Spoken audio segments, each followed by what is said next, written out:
Would you please press record? Excellent. All right.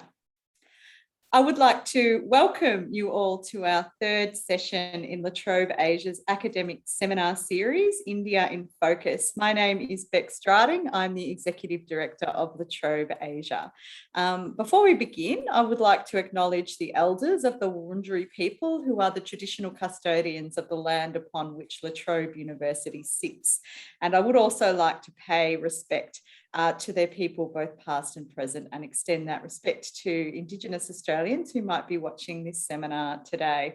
I'm really thrilled to introduce our third speaker of the series, Dr Kiran Shinde. Kiran is a senior lecturer in planning and is the convener of the planning program at La Trobe University and a good friend of La Trobe Asia.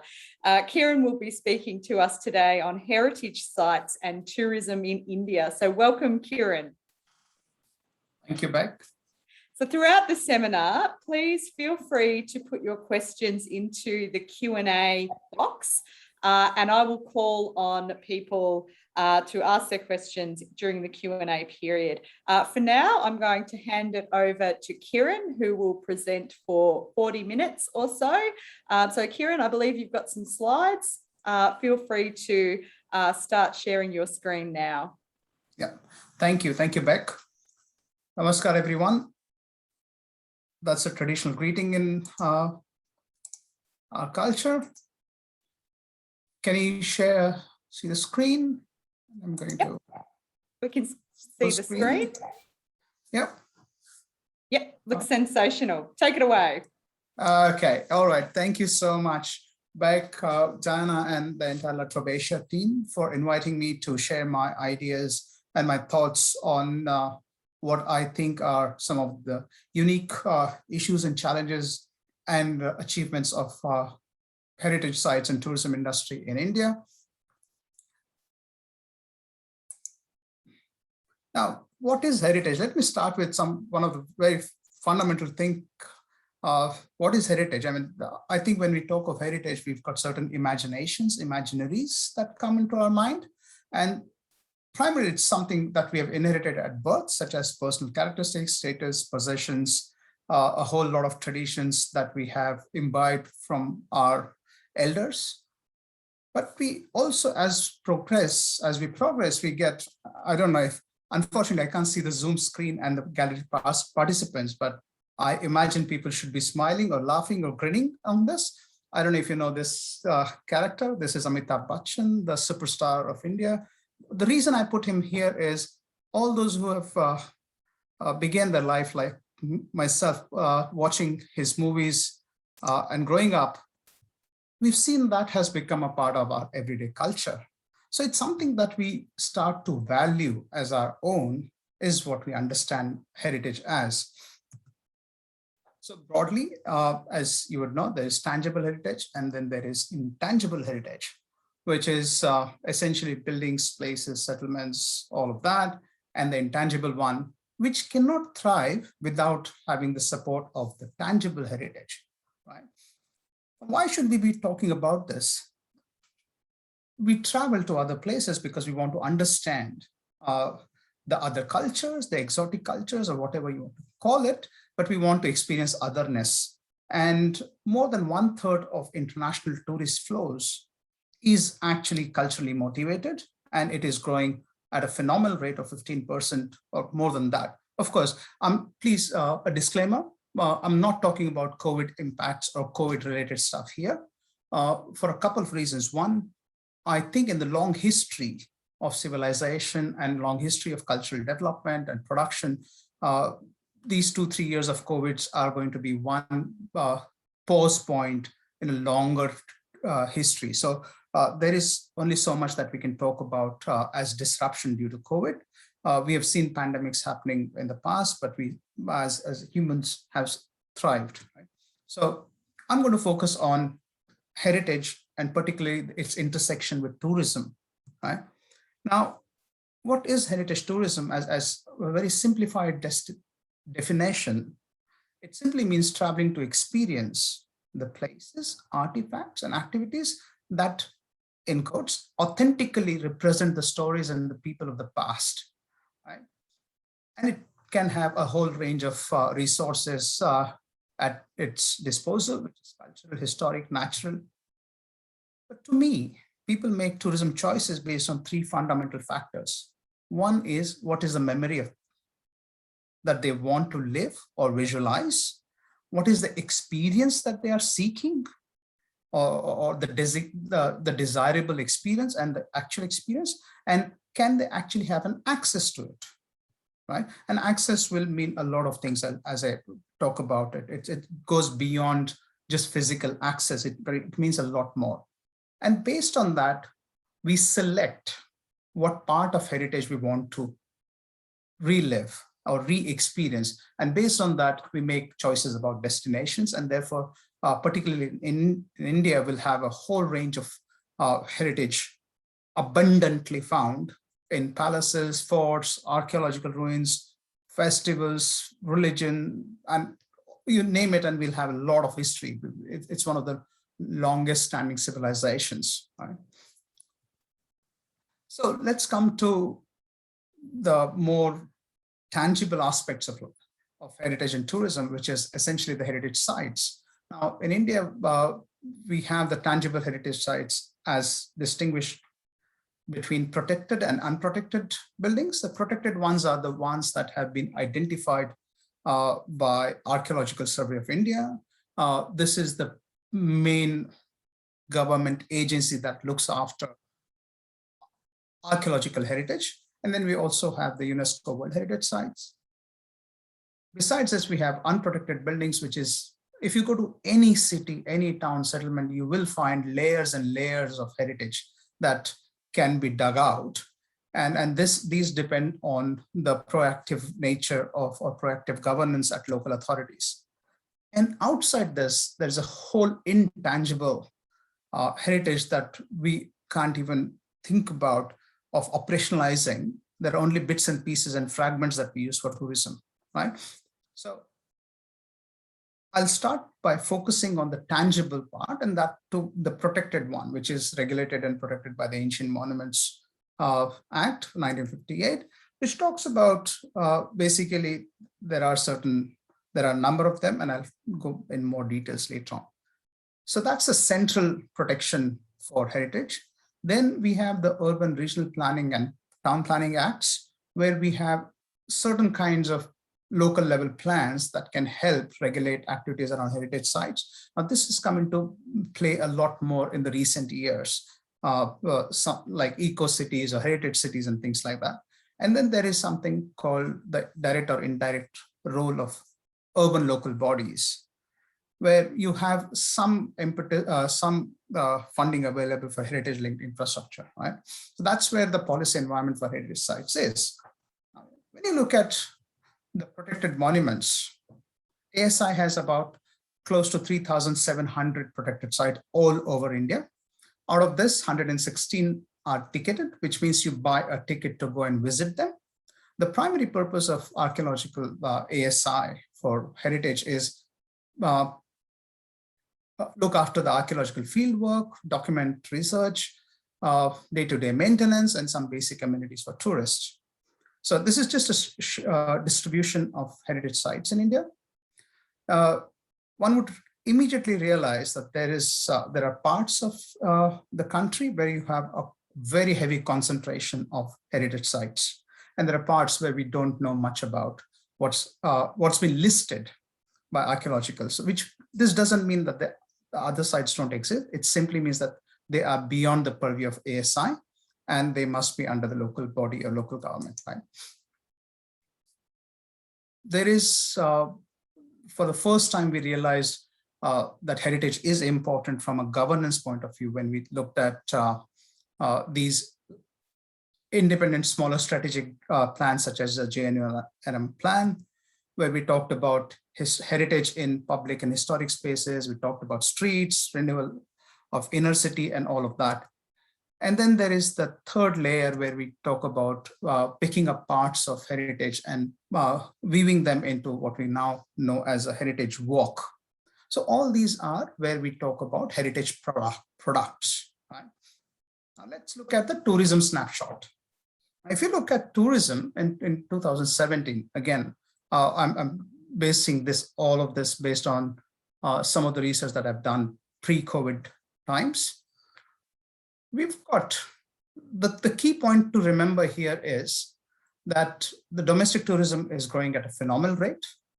International tourists are not even 1% of what domestic tourists flow are in India.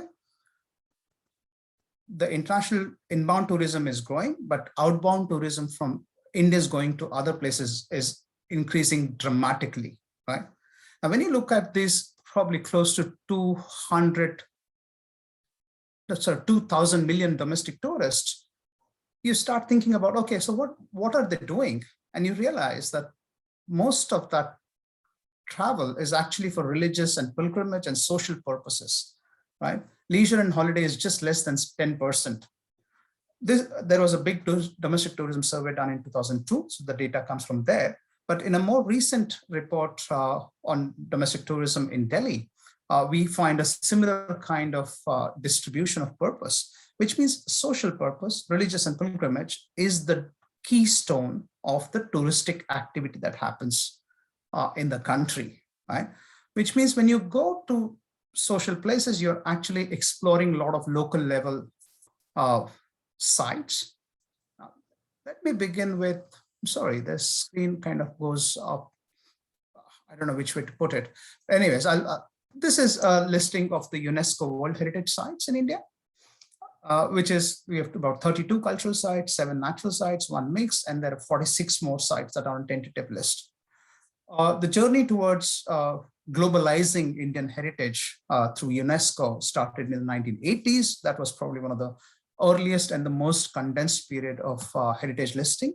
And then it has been revived over the last 10 odd years. Now, the interesting bits to think about is when you look at tourist flows, and these are some of the statistics from the 2019 tourism data collected by the government of India, central level. So of the top 10 sites, 3 of them are in and near Delhi. Even for domestic tourists, it's the same story. But the interesting bit is you're still talking about close to 5 million domestic visitors at each of these sites, whereas we're talking of less than 500,000 foreign visitors. So there's clearly some kind of a distinction that's happening. If you look at the data, the foreign visitors, the numbers are already small, as I already mentioned earlier, but they're all concentrated in the northern circuit, as we call it. It's called the Delhi, Jaipur, Agra circuit, where we have got a very heavy concentration of archaeological site. But there can be political reasons for that. We'll come to it later on. When you look at the domestic visitors, there is a little more distribution and dispersion across the country.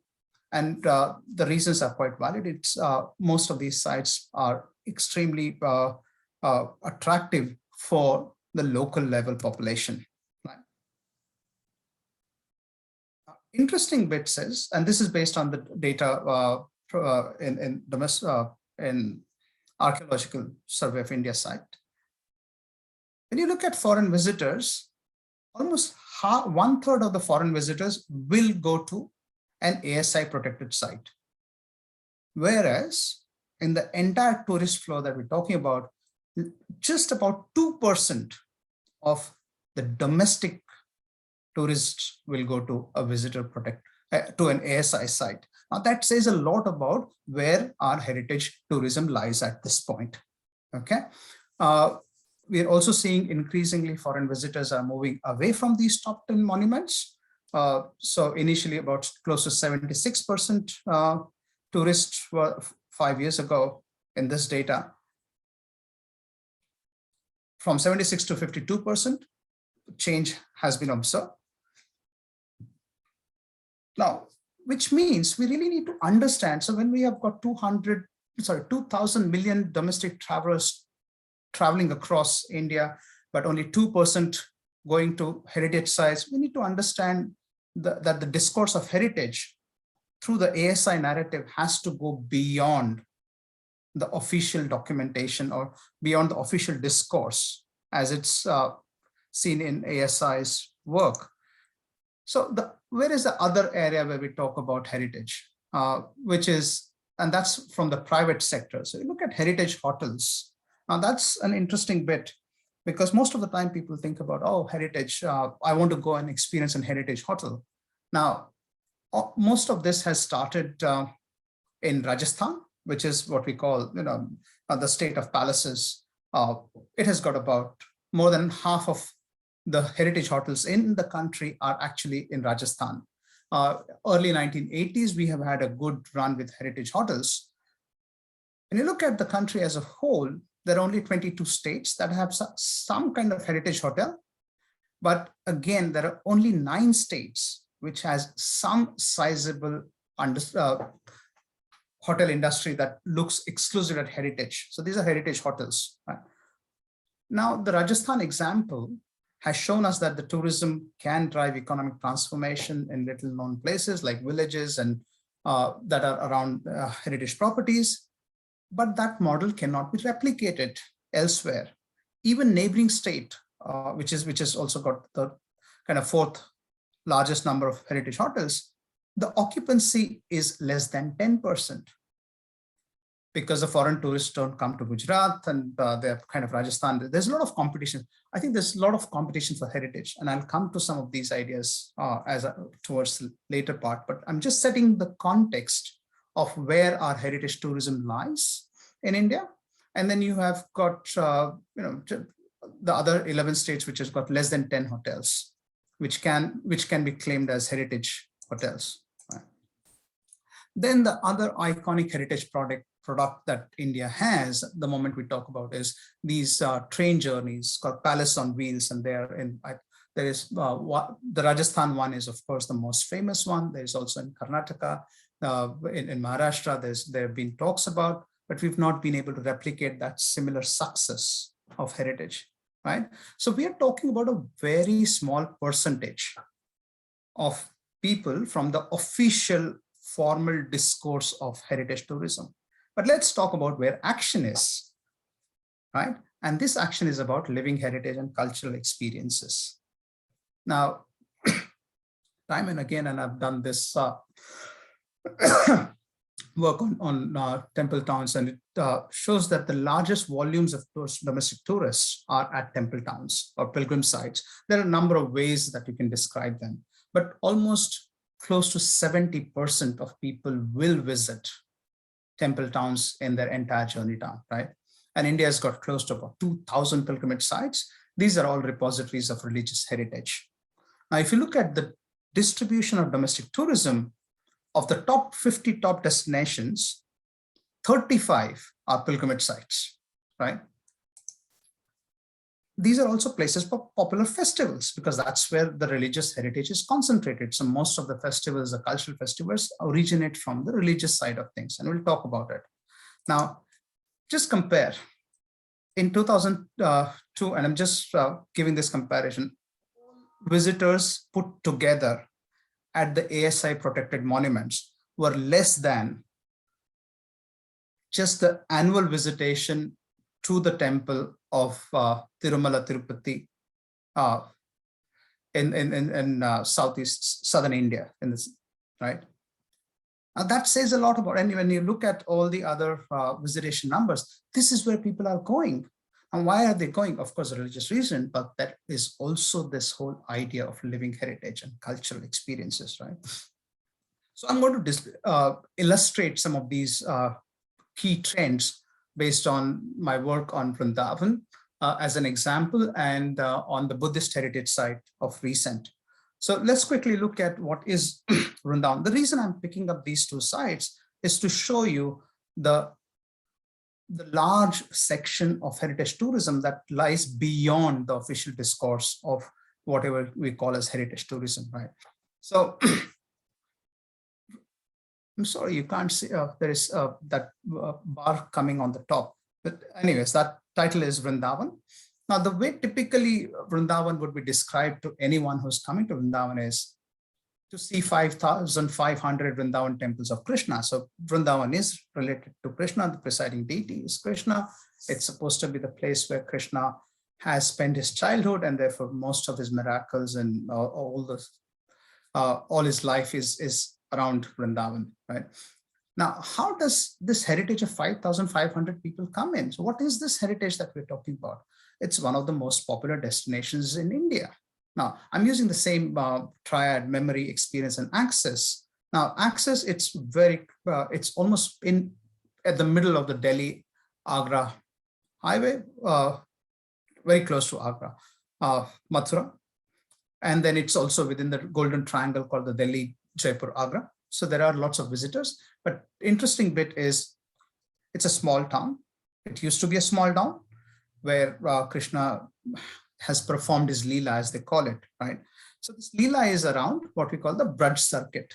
So Braj is the larger cultural landscape where we believe Krishna had performed several of his miracles along the Yamuna River, along the Govardhan mountain, and all of that. So it's in the early 15th, 16th century that we have Chaitanya Mahaprabhu and many of his Gaudiya Vaishnavas coming from the other parts of Indian subcontinent and coming to Vrindavan and declaring that this is the place where Krishna had, Mathura, this is where Krishna was born, and this Gokul and all these places where Krishna had actually done his or performed his miracles. So going around this landscape became the most important aspect of devotion to Krishna. So that's how lots and lots of people started to come to Vrindavan. And it's in the pre-colonial history that we find 16th century that 4 major temples were established of the Krishna sect in Vrindavan, and around each of these temples, settlements started to grow. And this is where people started to interact with the landscape, with the sacred landscape.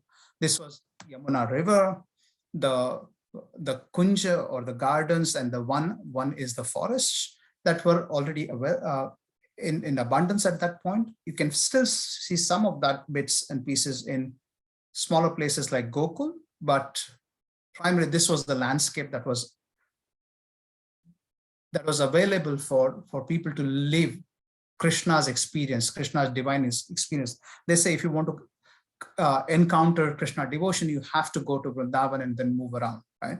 So at that time, when all of this Krishna worship was happening, you also have the big rituals that start to come in, because that's our way of communicating with the natural landscape. So we start to see this physical space for worship. So lots of grand temples were built.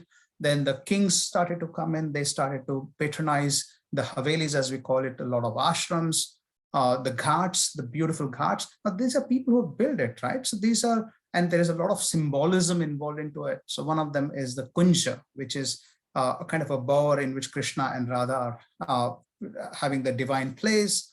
Now, how do you replicate that or mimic that in a certain kind of a built form? So you have very interesting built forms coming up through Havelis and courtyards. So that's how heritage is built. Heritage is made, right? So there are layers of histories that add on. And then we have the colonial rule and colonial occupation. That's where we see the Rajas, the Maharajas, and the kingdoms kind of retreating from their patronage.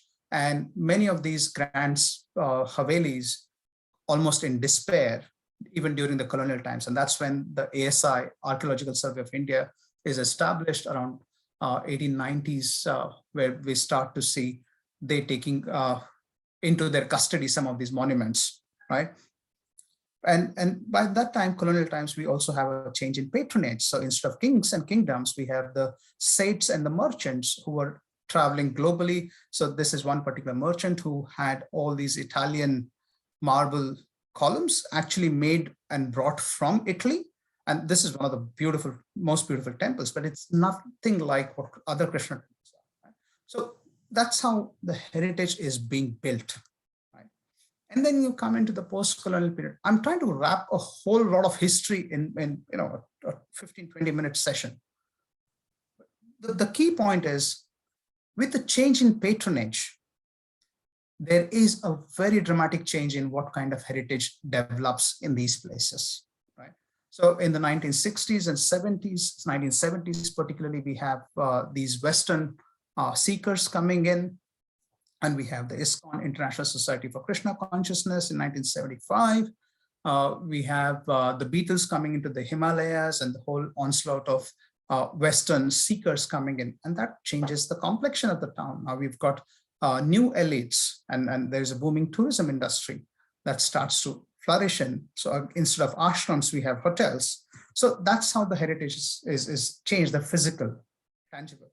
But there is a lot of intangible heritage. That's the most important bit here, that people go to Vrindavan to do something and to engage, to experience. So they will go and worship the river, Yamuna River. So this is on the left-hand side photo is about people worshipping Yamuna. So they'll offer a sari, which will go all the way across Yamuna River onto the other side. On the right-hand side is the Holy Ras, the holy, in the middle you've got the Sri Bhagavad Puran Katha. So there's a whole range of festivals and rituals and performance. So they say in Vrindavan, every day is a festival. So there are almost like 300 plus festivals that are celebrated. Now, that's what is really the live heritage. Right? Now, when you look at in Vrindavan, there are 4 temples that are under ASI control.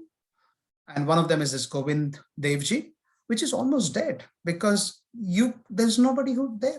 They cannot use that space. Whereas even in the smaller temples and less grand temples where you have people coming in and going, you have a lot more happening, right? So that's just to give you a contrast of, if you want to really understand heritage, we need to understand how it is created, how it is built, who looks after it, right? So, for example, other classic case is the Ghats. Everybody talks about the riverfront developments now in India and beautification. But what are you going to do? These structures are already so beautiful. You need to make use of them. You need to put life into them. So that's where the heritage part comes in much stronger. And if you want to make it known for tourism, right? Another example of how our heritage is being changed, or how do we experience our heritage? And this is based on my own experience of doing a Braj Yatra. So up until very early, almost 20, 30 years ago, we had the Braj Yatra, which used to go in a circuit. So typically it's a 300 kilometers long circuit. People would stay about 23 to 40 days at different locations in this pilgrimage route. And in a year, about 2,000 to 7,000 pilgrims would go with a religious guru, and they'll go and tell them, this is where Krishna did that, and this is where Krishna did this. When I did this in 2005, I did this in cars.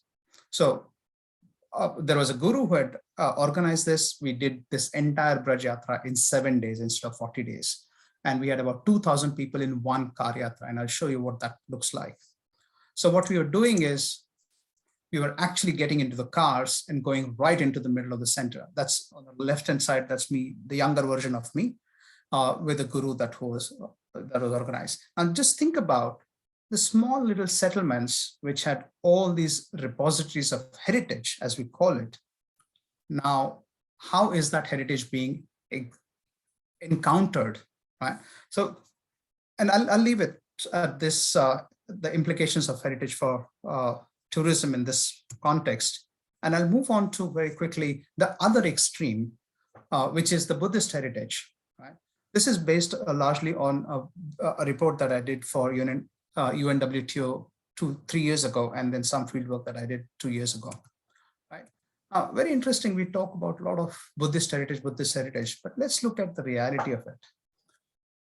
In India, we've got less than 2% of the population is Buddhist population, and that also is actually the now Bodhas, and then 77% of that Buddhist population in the state of Maharashtra, right? So there is, and Bihar, which is the main place where you have Bihar, UP, where we have the Constitution of Buddha circuit, less than 2% of population is Buddhist. So you need to have a very different kind of understanding of that heritage, right? So following on what traditional Buddhist circuits are, government of India also started to think about having a Dharma Yatra or sacred circuit, which talks about including 4 major sites where, so Lumbini, which is where Buddha was born, Bodh Gaya, where Buddha had enlightenment, and then Sarnath, where he gave his first sermon, and then Kushinagar, where he finally left his body. Right? So there is one circuit, there's two circuits and all of that. And the government of India wants people to do this through a pilgrimage circuit. And they ran a train, a Buddhist circuit train, which goes all the way. And I'll reserve my comments onto that. But this was essentially for a whole range of international followers following the cultural diplomacy, because the government of India wanted someone else, particularly from the Buddhist countries, who were more legitimized to actually enlive in these places. So they started giving a lot of neighboring countries this idea of providing Buddhist heritage or building onto these archaeological sites and create more monasteries and temples. When you look at the visitor patterns, it's very interesting, again, that less than 10% or just about 13% are foreign tourists. 87% of the users of these sites are domestic tourists, and their numbers are huge. And we're talking of things like Bodh Gaya, we're talking 2 million people visiting, and out of that, only about 250,000 are foreign or foreigner visitors, which we distribute in as international travelers and NRIs, and our regional partners like Sri Lanka, Nepal, who have got special exemptions. So it's a little challenging to have a full understanding of who's coming from where, but broadly, this is what we see, that the tourists are increasing. That's the first pattern, but there is a different nature of that tourism, right? So foreign visitors, if you look, so this is a survey that was done by IFC, which talks about 72% foreign visitors are essentially interested in spiritual religious purposes. With Indian domestic tourism, we are talking about 40 to 50% people talking of leisure and entertainment, right? And out of that, Indian domestic tourist visitors are visiting about one site at the most, right? That's the key takeaway, that most of these sites are used as middle of the trip centers or brief day visits rather than a whole circuit as we think about this. So there is, in principle, there is a Buddhist heritage circuit, but in reality, the way we navigate through that heritage is very different, right? If you look at Bodh Gaya, for example, which is the place of Buddha's enlightenment and one of the most sacred sites, what we see is almost a Disneyland of all these interesting monasteries that have been built by international organizations and coming in. And I can do a whole session just on that. But the idea is it's become more of a picnic spot for domestic tourists. And you'll see, standard fare of that we get. Why? Very clear reasons. There are only 10 to 15 guides. Who will interpret that heritage for them? Buddhism is a different religion altogether for these domestic tourists who are coming in, right? And all the attendant problems. Let me give you a very quick overview of what is happening at the government level now. That there is one thing we have to recognize is that tourism has made a late entry into India in terms of the official government policy, right?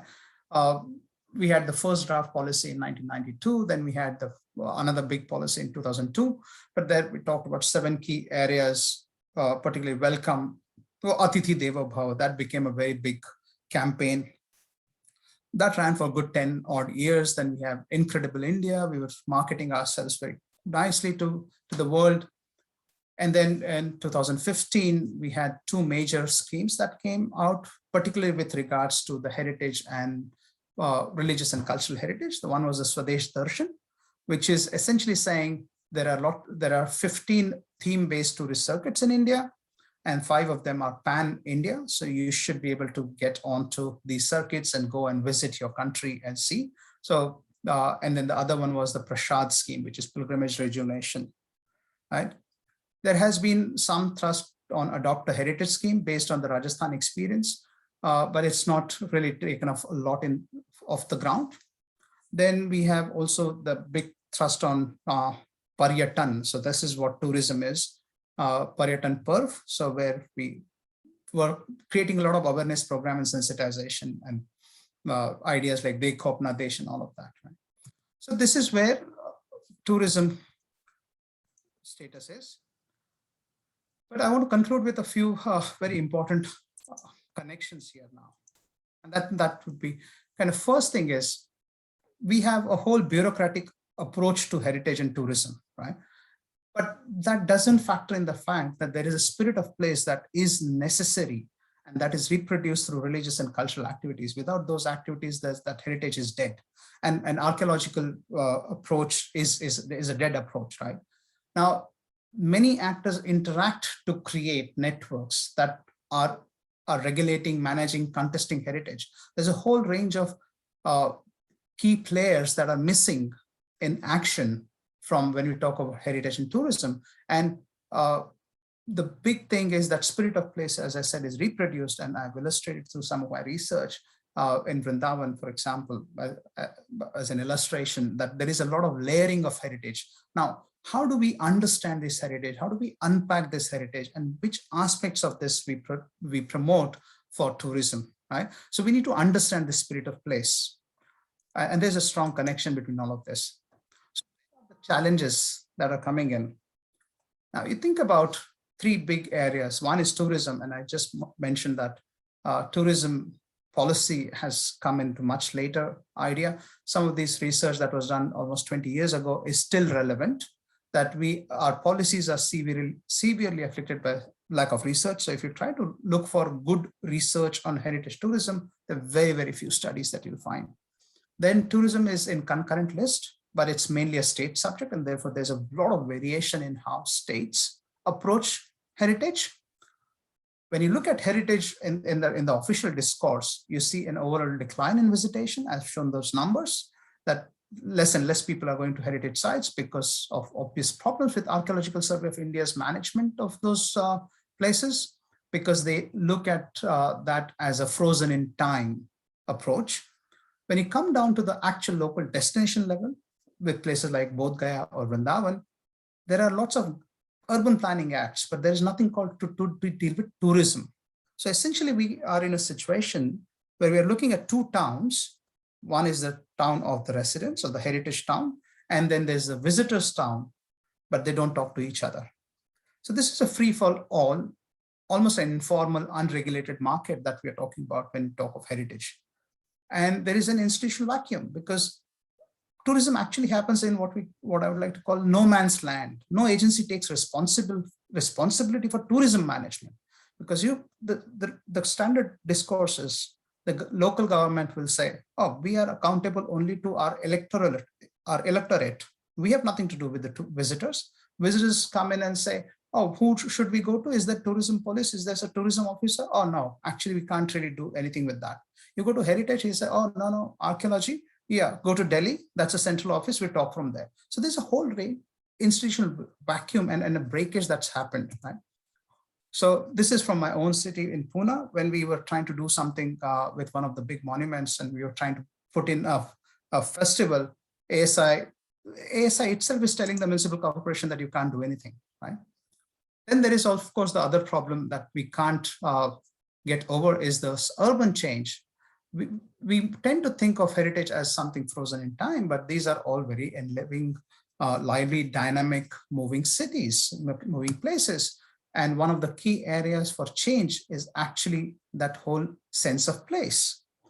So people sell the real estate with the idea that they're selling holy land, right? So, and I can talk about this for ages, but primarily understand there is a lot of urban change that's happening to the heritage fabric. So how do you deal with that? So my final remarks. So heritage tourism, if you bring this back to the experience, they want experience as an individual. That experience will be driven largely by their memory, and that memory could be religious, social, historical memory, and they want to experience something.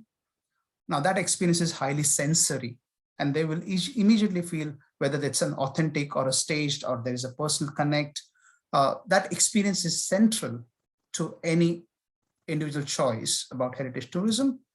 And based on all of that, they will decide about a potential destination. So I've developed this idea of a heritage tourism matrix that destination managers can use, which basically talks about different aspects. So if it's an international tourist or a domestic tourist, their followers or non-followers, what are the offerings that the place can give? When you look at the place, we need to think about If you want to sustain heritage and tourism, we need to think about spirit of the place. What is it offering? So when we talk of spirit of place, I think the important question is, where is it? Whose heritage are we talking? Why should we talk of heritage? What is the value? What is it offering? What are the kind of experiences it's offering? Is it live heritage? Is it staged? And then the whole important aspect of governance. Who is making decisions about this heritage? And I mean, this could not be so topical. Just 3 days ago, a new renovated Jallianwala Bagh has been presented to the Indian population, and it's complete erasure of the history. I mean, it's become a hot potato right now, where in the name of heritage preservation and protection, the whole heritage has been destroyed, right? So there should be no blanket covers for restricting heritage use. We can preserve heritage only by living it. In most places, we are looking at heritage overload. So we need to customize solution by prioritizing what is really important. And I think the most significant part is we need to have tourism management plans rather than a tourism development or a city development. We need to know how to manage tourism with heritage as a resource. So the mantra is, you need to understand what is the value of the heritage and what is that experience of heritage that one is looking for, and accordingly present it to other people. Thank you very much. I'll stop there. Thank you so much, Kiran. That was really interesting. And I see that we have some questions in the Q&A box. I'm really willing to, or hoping that we can get a few more questions into the Q&A, because there's a lot to unpack with your presentation. So we might start with a question from Gareth about the historian Kim Wagner, who recently tweeted, "Devastated to hear that the Jallianwala Bagh site of the Amritsar massacre of 1919 has been revamped, which means that the last traces of the event have effectively been erased." This is what I think Gareth wrote in the memorial in his book, describing a space that has now itself become history, although that actually might have been the historian Kim Wagner who wrote that in his book. So Gareth would like to know, can you comment on the idea of preservation of scapes as opposed to giving tourists experience of heritage? Right. I think my second last slide actually was spot on with this one. I totally condemn the kind of heritage preservation that has taken place there, because it goes exactly in the opposite direction of the sense of place that I've been talking about all through my research, that there is that sense, that deep sense of place. There is a deep spirit in every place. And if we can look at that deep spirit and understand that spirit, then we need to preserve that spirit. The outward expressions can change. And that's the most important thing. I absolutely agree with you, Gareth, that this is been a controversy is not the word. This is a shame, honestly. As a researcher of heritage and tourism, I can tell you this is an absolute shame, because what will happen now is what we are seeing in Buddhist sites, where people are going into those very solemn, nice solitude places to think and ponder. Instead, they are bombarded with selfies and tourists and picnic spots. So that's exactly what this Jallianwala Bagh will become, unfortunately. So this is not a positive experience of heritage for anyone going to Jallianwala Bagh. It's a really interesting point. Diana has a question. The concept of dead and live heritage sites is really interesting. How would a foreign tourist such as Diana find these living sites and someone to explain them to her, a person who knows very little about India and its very complex history? Thank you. That was almost an anticipated question, because this is where a key idea remains, which is called the interpretation of heritage, right? Now, how do you interpret that heritage, and for whom? That's very important. See, one thing is that India is land. I mean, the reason why we have a lot of people coming to India is to look at its exotic culture, its exotic heritage, and all of that. So there is so much going on there. Now, one cannot have a full grasp of everything. So always what we say is, you should go prepared a little bit, which is saying at least you know what you're looking for.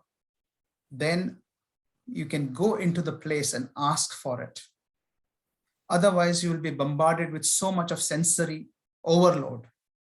Because one, there is, of course, that whole religious singing and all of that will happen. If you're looking for a cultural experience, then you don't need to go to a religious place. If you're going to a deep spiritual experience of a meditation, you go to that kind of a place which will offer that meditation. So a lot more research is required up front before you undertake a journey like that. One. Second, to understand life or enlivened heritage, you need to talk to people who are into that heritage. And you have to find, in fact, that is one of the reasons why people, particularly those seekers, spend so much time in India, that they cannot find it at a snapshot. It is not something that you say, I'm going to buy this experience out. It's a much deeper experience when it comes to heritage, and therefore there is a longer duration to it, right? So there's no straightforward answer. If I can give you some example on interpretation is typically done by guides. There are interpretation guides. But if you look at many of the historical sites in India, the guides are almost missing, almost non-existent. Because it's a profession that we have not really looked after. So there's no straightforward, easy answer. You have to basically build that relationship with people who are familiar with that place and then go onto your own journey. We have a question here from Kishore. What can be done to breathe life and spirit of history in ancient monuments? Excellent point. Let me give you an example. Very recently in my fieldwork, as I said, now I came across one of the Buddhist site and they were trying to put a light and sound show. Now this has become a big fascination now in India. Everybody wants to do a light and sound show. What is a light and sound show? Oh, we will recreate history. But you don't recreate history with this kind of technology, right? You can create fragments of that. That is fine. How do you enliven that? You have to find what's the spirit. So if it's a Buddhist site, a Buddhist monk reciting Buddhist scriptures is the life, is the spirit of that place. And you have to spend that much time. It cannot be, oh, let's take a trip, half an hour, just go visit around. No, you're not going to get that deep experience at all. If you want to get the life experience, you have to give life to it. And therefore, you need to allow. So this is where the problem comes in with ASI protected monuments. You can't do anything there. So therefore, there is no way you can put in life there unless you change the fundamental structure of ASI. And I think there has been a lot more call nowadays. In the last few years, I've seen there's been a lot more call to amend the Archaeological Survey Act so that some activities can be allowed in there. Now, the moment you allow those activities, then there is a spirit of place. To give you an example, if you go to Bodh Gaya, now Bodh Gaya is a very interesting place. You've got thousands of monks who are in Bodh Gaya around the temple under the Bodhi tree, chanting and meditating, and that's what gives that life to it. And you spend half an hour, 1 hour, 2 hours. You can't just spend half an hour. You will want to spend 2 hours, 3 hours, 4 hours, 10 hours into that place because that's where the spirit is. Yeah, that's very preserved because of the activities that are allowed in that. People can meditate there, people can chant there, people can do a whole range of things. And we like to those places. Yeah. There's dynamism, there's activity. Yeah. That's life. That makes sense to me. We do have a question from an anonymous attendee asking about the Australian context. Do you see any opportunities for Australian heritage and tourism practitioners to have any role in management, interpretation, and maybe conservation? Absolutely, there's huge. I mean, I would say our knowledge and understanding of tourism and actual implementation is fairly at an infant stage in India. Because of multiple reasons, of course. I mean, one has to put this in the right context. See, as I mentioned earlier, the tourism policy, the framing of tourism policy has been just 22 years ago. So it's a very short time, and we don't have institutional structures that have to come in. And I can give a full talk separately on how tourism is managed in India, design, but surely there is a lot more that Australians can do, particularly as I see here, how heritage is managed. And I have some fantastic examples that I can talk of. But the problem one has to understand, or the challenge is, India is a very diverse country. There are layers and layers and layers of heritage. So even if you were to do a community consultation process, as we do in Australia here, you would easily spend at least 10 to 12 years just trying to come to consensus on one side. So that's the challenge that we are talking about. So we just had a question pop up, which links into the response that you've just gave about the key differences in heritage management in India and Australia from a policy perspective. Sorry, come again? So what would be the key differences in heritage management in India and Australia from a policy perspective? Do Australian and Indian governments approach heritage management in a similar or different way? Oh, very different ways. As I said, very, very, very, very different ways. Let me just start with the first one. I mean, volunteerism is completely absent in India. A lot of heritage management in Australia we see is based on volunteer activity. And there are a whole range of these civil society organizations that work with the government. So the government is not actively putting stuff in here. It is relying on these civil society organizations to kind of mediate and work with that heritage. You look at miniature railway, you look at any other heritage property. I can give you examples and examples. Indigenous heritage, we've got a very strong community connections, right? In Indian system, unfortunately, we are still looking at a very heavy top-down approach. And that's quite understandable, as I said, because tourism management has come into the foray very, very recently. So they're still struggling, honestly, they're still struggling with what institutions would work better. So you ask for a tourism officer, for example. So if you go to Vrindavan, there will be a tourism officer, but he will not be sitting in Vrindavan. He'll be sitting in his head office in another city. And from there, he'll be trying to work with this, right? Now, he has no power. He has no revenue generation. He has no authority because it's a government agency. The power to raise funds lies either with the local government or with the central government. So institutionally, there is too much of diversion. But the one point that I can talk about is volunteer. And the second point I can talk about is a lot of heritage, as I mentioned in my presentation, is happening in the informal space. And therefore, it becomes extremely challenging to put on policies that can factor in. Now, who's producing heritage? In case of Vrindavan or in case of Buddhist heritage, it's the monks and the priests. Now, how do you bring them into the policy discussion? It's very hard because their mandate is different. The government's mandate is different. This is where the civil society organizations have to come in and play an active role. Really interesting. We have another question here, starting with, it was a great talk. Indeed, it was a great talk. But this participant would like to know your views on the hill preservation aspect of the Jain temples and their pilgrimage practice. Do you have any thoughts on that? Definitely. I have had some experiences, not with the Jain pilgrims, but again, as I mentioned, there is the Govardhan mountain in Vrindavan that I have come across, and the literature talks about it. Now, interestingly, again, most of these religious authorities or religious bodies, now their primary purpose is to actually look after the pilgrims or the people who will make that effort to come to the temple and be a part of the temple, right? Now, initially, as we see at the historical development, all the temples had endowments.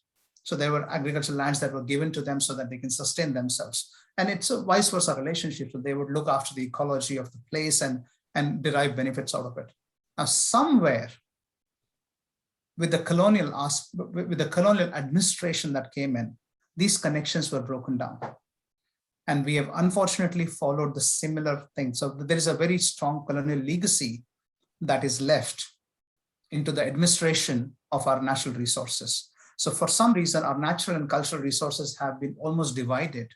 And in spite of people wanting to do a lot of work, it's the government frameworks that doesn't allow them to do it. A classic example is our national parks framework that we have. When you declare some of these, and most of these mountain areas would be a part of natural parks, national parks or regional parks as government parks, they will be protected. So you cannot have a lot of activity in those places. And that excludes people from taking action. Again, there is a lot more other examples. I'm not sure of giant temples, but I can give you an example of the Hemkund Yatra, which is the yatra done by Sikh people from Punjab up into the Himalayan valleys. So all through their pilgrimage, they will manage their entire environmental impact themselves. So they will have waste collection. They'll make sure that the Valley of Flowers is not disturbed, that their sacred place, which is Hemkund Sahib, is absolutely clean and pristine. Again, similar kind of principles of health and hygiene were followed with in the Jainism. So yes, there is that idea that people should preserve these sacred places and heritage and hillsides in the real parlance of our planning work, or whichever way you want to put it. Our conservation or heritage or natural resources management, people unfortunately are out of that system because of the government ways that we do it. I think we have time for one more question, but from the comments coming through the chat, it's been a very well received talk, Kiran. But the final question is from Gopi. I have a particular problem with the differential tariffs for foreigners for entries into ASI ticketed sites, which is a huge disincentive for foreign visitors. What is your view on that? Isn't that actually punishing foreigners for taking the trouble of visiting us? Absolutely spot on. I have very strong views about it, and I have mentioned these to several ASI officers that I have come in to interact with. The rationales are bizarre. There's actually no rationale. And why would somebody, being a Buddhist, just to give you an example, in Sarnath, many of the people would not go into the Sarnath main Buddhist site simply because they are charged 20 times what an Indian would be charged. Now, knowing fully well that this is a Buddhist pilgrim, Buddha matters to him. He's not a local domestic tourist who's come there for a picnic, for whom Buddha may or may not matter. So there is a very clear thinking here that you're wanting the tourist or the foreigner to pay 200 times more, but you're not even using it for anything else. And there is no support system. Nobody's staying in Sarnath. So the tourism economy doesn't work only on an entry ticket. They don't understand that tourism is an ecosystem. The economy will benefit local community only if it's integrated with other things. If somebody comes, drops in and goes back, they're not contributing to the local economy. And therefore, to ASIs putting in a ticket doesn't make any sense at all. I completely agree with that there should be, particularly in sites of religious heritage. Because for a Buddhist follower, and I'll give you examples, many of these Buddhist followers, and the largest chunk of Buddhist followers in Buddhist heritage sites are Sri Lankans, because that's the country which has got 90% plus Buddhist, right? Now they have spent their entire money on flying into India, going all through places, and then you ask them to pay this larger ticket. Of course, we've got regional agreements that will allow them to pay concession rates, but some of these pilgrims were telling me, if they spend so much time coming here, at the doorstep of my God, you stop me. How unfair is that? So it's not about the money matter of it. It's the thinking and approach behind it that you're making it exclusionary. And it runs absolutely counter to the idea of heritage, which is universal. I mean, when we have said Sarnath and Buddha is universal, it's a global fountainhead of peace, you're stopping them at the local level. Absolutely bizarre. I think there might be a whole research project on differential tariffs. It's actually really interesting. You've raised a lot of interesting points in the response there and in your presentation as a whole. So thank you once again, Kiran. We are unfortunately out of time, but really interesting as always.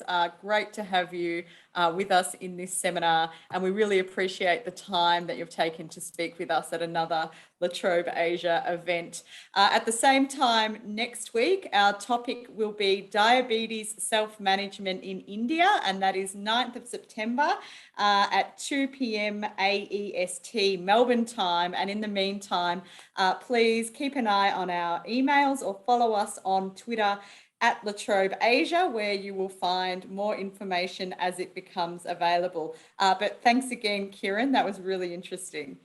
Sorry, Beck, can I also say my apologies to a lot of questions being asked here, but because of time, I cannot answer them. I've just put in my email ID there. So please get in touch with me. I'm more than happy to have a conversation with and try and answer as many questions as I can. That's very generous. Unfortunately, we did run out of time with the Q&A, but it's terrific to see so many questions that were put into the Q&A function. So thanks again, Kiran, and thanks to our audience for joining us. Thank you, Beck. Thank you, Dan. Yeah, bye.